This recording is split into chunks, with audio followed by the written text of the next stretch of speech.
पिछले 17 महीने से मैं अपनी ज़िंदगी में जो चीज़ मिस कर रहा था, स्कूलों में जाना, बच्चों से इंटरेक्ट करना, उनके साथ बैठना, हंसना, बोलना, टीचर्स के साथ में बात करना, समझना, फिर एजुकेशन के सपने देखना, वो मैं अपनी ज़िंदगी में मिस कर रहा था, स्कूल में जाना।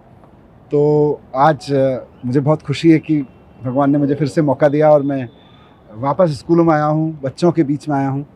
मैं बहुत बार वहाँ ये सोचता रहा कि बच्चे तो भगवान का रूप होते हैं और वाकई भगवान ही हैं, तो सुबह सुबह अपने भगवान से जाके मिल लो। तो आज मैं अपने भगवान से मिल लिया आके, मुझे बड़ा अच्छा लगा। और मैं एजुकेशन मिनिस्टर आतिशी जी के साथ आया और मुझे बहुत खुशी है कि पिछले 17 महीने में दिल्ली सरकार में एजुकेशन का जो काम चल रहा था पहले से, उसको और गति दी है।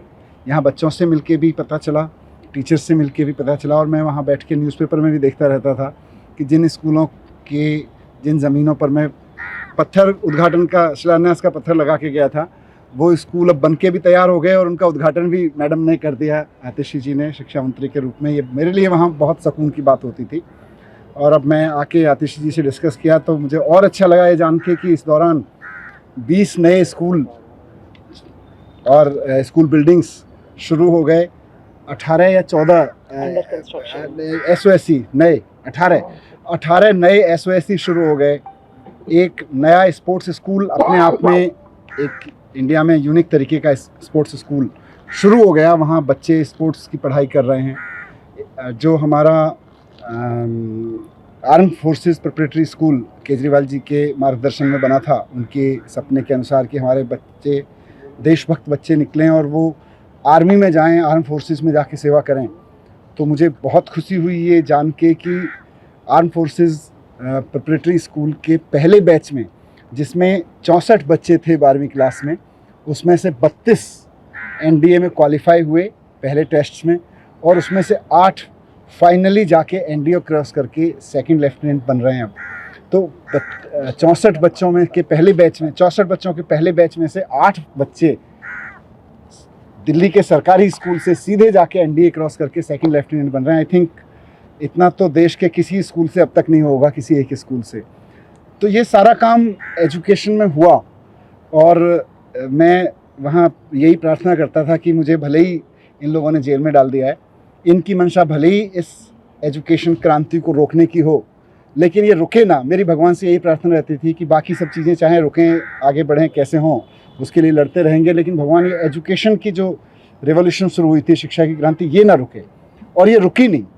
ये यहाँ के भी मैं देख रहा हूँ, मेरे लिए पर्सनली बहुत एनर्जाइजिंग है सारी चीज़ें। लेकिन बीच बीच में मैं अखबारों में देखता रहता था, खबरों में पढ़ता रहता था कि शिक्षा क्रांति रुकी नहीं है, बल्कि बहुत तेज़ी से आगे बढ़ रही है दिल्ली की। सर, आप रिहाई से ज़्यादा भावुक मुझे बच्चों के साथ देखे अंदर क्या? बिल्कुल, मैंने कहा ना कि बच्चे तो भगवान का रूप होते हैं। और मैं 8-9 साल जब शिक्षा मंत्री के रूप में काम किया तो मेरा धर्म, मेरा कर्म बच्चों से मिलना, बच्चों को समझना, बच्चों के साथ जीना और इन बच्चों को ही देश के लिए तैयार करना, यही था। आज वापस मैं उसमें आया तो मुझे लगा 17 महीने से सबसे ज़्यादा चीज़ कोई अगर मैंने मिस की तो वो ये थी, आज वो भी पूरी हो गई। एक चीज़ समझने के डिप्टी सीएम जब आप थे तो भी कि अभी ये झंडा फहराने को लेकर भी कंट्रोवर्सी चल रही है और विवाद इस तरीके का कि आतिशी GAD चाहता है आतिशी झंडा फहराए, और सीएम ने जो चिट्ठी लिखी थी, जेल प्रशासन कह रहा है कि चिट्ठी नहीं लिख सकते किसी भी तरीके की आधिकारिक अंदर जेल से।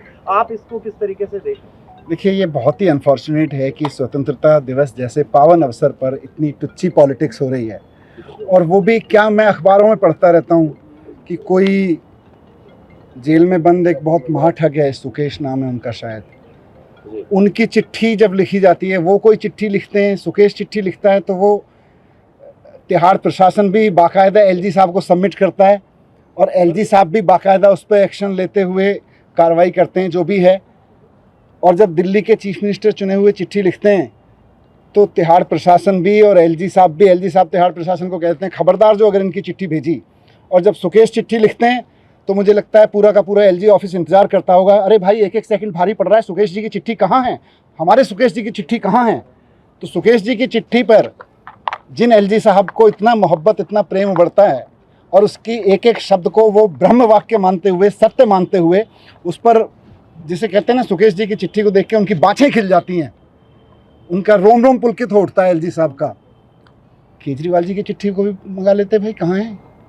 स्वतंत्रता दिवस तो बहुत महान अवसर है, उसके बारे में अगर दिल्ली के सिटिंग सीएम ने एक चिट्ठी लिखी है तो उनके ऑफिस को, एक डीजी ऑफिस में फ़ोन ही करना था, भाई सुना है केजरीवाल जी ने चिट्ठी लिखी है, कहाँ है वो, भेज दो। पर नहीं, इनको ना स्वतंत्रता से कोई लेना देना है, ना इनको देश से कोई लेना देना है। इनके तो प्रेमी लोग सुकेश जी जैसे लोग हैं, सुकेश जो भी नाम है उनका पूरा, तो इनके ठीक है, अपने अपने पसंद है लोगों की। सर संवैधानिक स्थिति क्या है? संवैधानिक स्थिति क्या है? अगर मुख्यमंत्री नहीं है तो किसको? चुनी हुई सरकार के मुख्यमंत्री या मंत्री को ही झंडा फहराना चाहिए। मुझे नहीं लगता कि इसमें कहीं कोई दिक्कत है, लेकिन मौजूदा एलजी साहब से और एलजी साहब के जो मुखिया हैं, इन सब से लोकतंत्र की, संविधान की, इस सब की अपेक्षा करना मुझे लगता है बेईमानी हो चुका है। इनसे केवल और केवल तानाशाही की अपेक्षा की जा सकती है और वो कर रहे हैं। Thank you sir.